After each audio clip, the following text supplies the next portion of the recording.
Afghanistan, un soldato italiano ammazzato e 5 feriti. Fiat, per il Tribunale di Potenza i licenziamenti a Melfi foro discriminatori. Salemi, dislegato per mafia lo comune governato di Sgarbi. Pallavolo sotto a shock, lo campione Bovolenta morì mentre giocava. Benedica a tutti. Lo giorno 24 di marzo, in Afghanistan, le truppe talebane colpirono un avamposto militare italiano con numerosi corpi di mortaro. Lo bilancio finale è di un morto e 5 feriti. Lo sergente Michele Silvestri, campano di 33 anni, è la 50ª vittima di lo lungo elenco di militari italiani partiti per la missione di pace, ma tornati in Italia rinfrontabuto. Tra le ferite gravi c'è una giovane soldatessa di 31 anni, Monica Contraffatto di Terranova. Di domenica 25 di marzo si può vedere in YouTube un video che testimonia ciò che disse il presidente del Parlamento europeo, il tedesco Martin Schulz, lo passato 24 di febbraio durante un incontro con il Forum Nazionale dei Giovani a proposito della BCE, rispondendo alla domanda di un picciotto. Vediamo di che si tratta.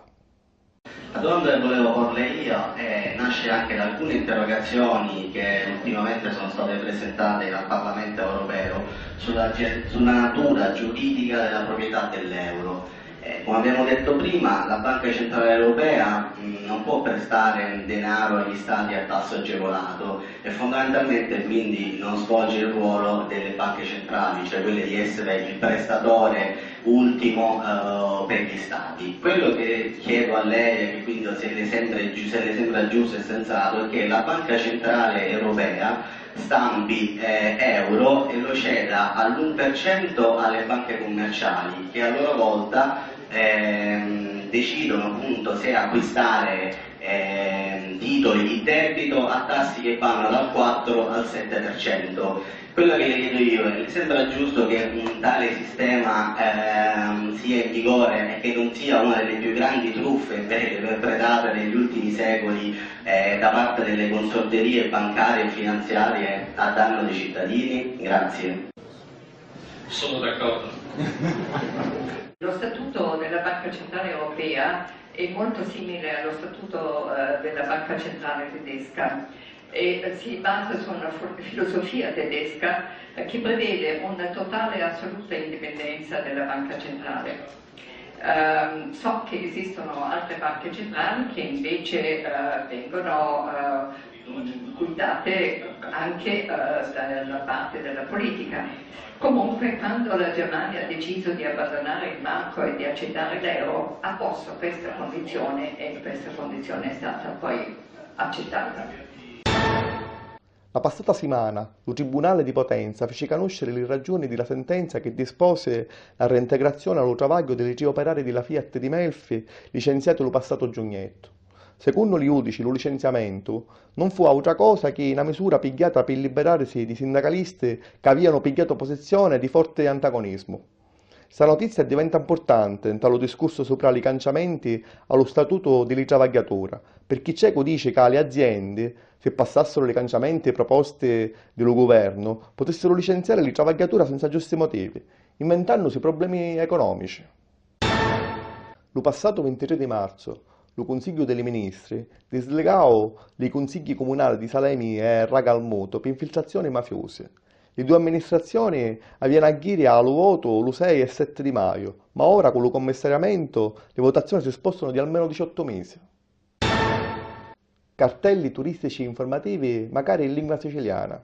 Lo sindaco di Adernò, Giuseppe Ferrante, fece sapere lo venerdì 23 che lo progetto che prevede l'installazione di chiossetti di 230 cartelli turistici informativi multilingue per le strade della cittadina catanese venne utilmente valutato.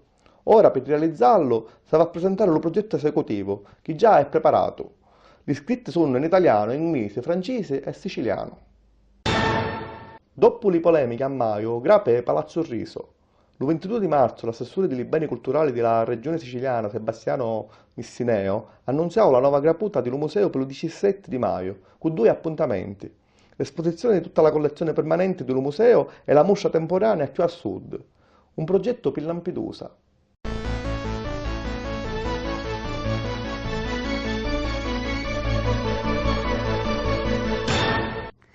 Bendica a tutti, palluni.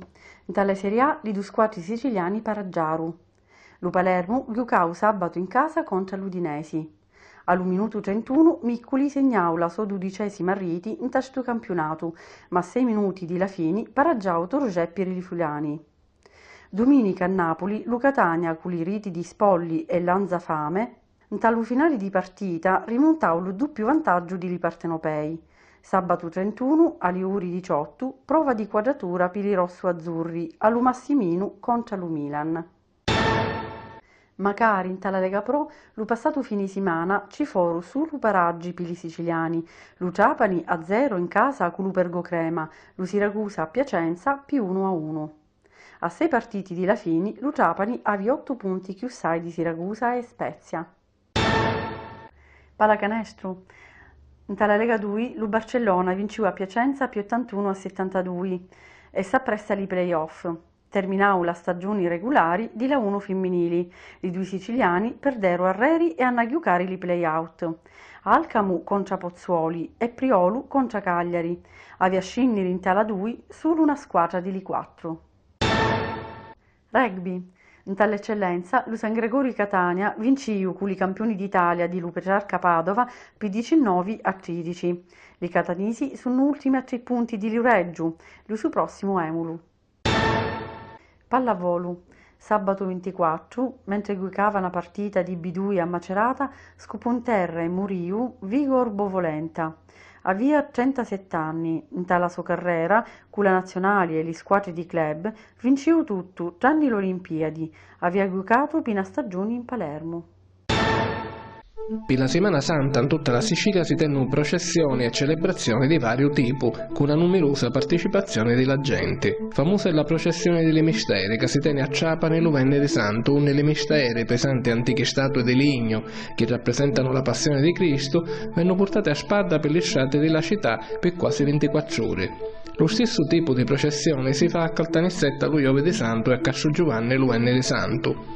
Ad Ernò la domenica ci sono i Diavolazzi di Pasqua, sacra rappresentazione che si fa di 250 anni. A Modica la Via Crucis Vivente, a Meliteddu la processione notturna lo Giovedì Santo e la Via Crucis Vivente lo giorno appresso. Queste sono solo alcune delle celebrazioni più importanti, ma ogni paese ha le sue tradizioni, di chi da che continua a essere in Sicilia una festa religiosa assai sentuta e partecipata. Su 30 di marzo è il 730° anniversario della rivoluzione di Luvespro, per mezzo della quale le siciliane taru fuori di Sicilia la mala signoria francese in tal 1282. Sta importante pagina di storia venne ricordata a Palermo con una messa per tutte le cadute di sta rivoluzione e della successiva guerra delle 90 anni, che si tiene in tala stessa chiesa di Santo Spirito dintre lo cimitero di Sant'Orsola sabato 31 all'1. Di 30 di marzo all'1 d'aprile si tiene a Rammacca, tra Catania e Calatagirone, la 22ª edizione della festa della cacocciola. Spettacoli, musica, tastamento di mangiare e delizie a base di cacocciola, ma magari in occasione per visitare un territorio agricolo ricco di colline coltivate a agrumi, cereali, legumi, ortaggi e vigneti. Questo è tutto per questa settimana. Ci vediamo il prossimo venerdì. Salutiamo.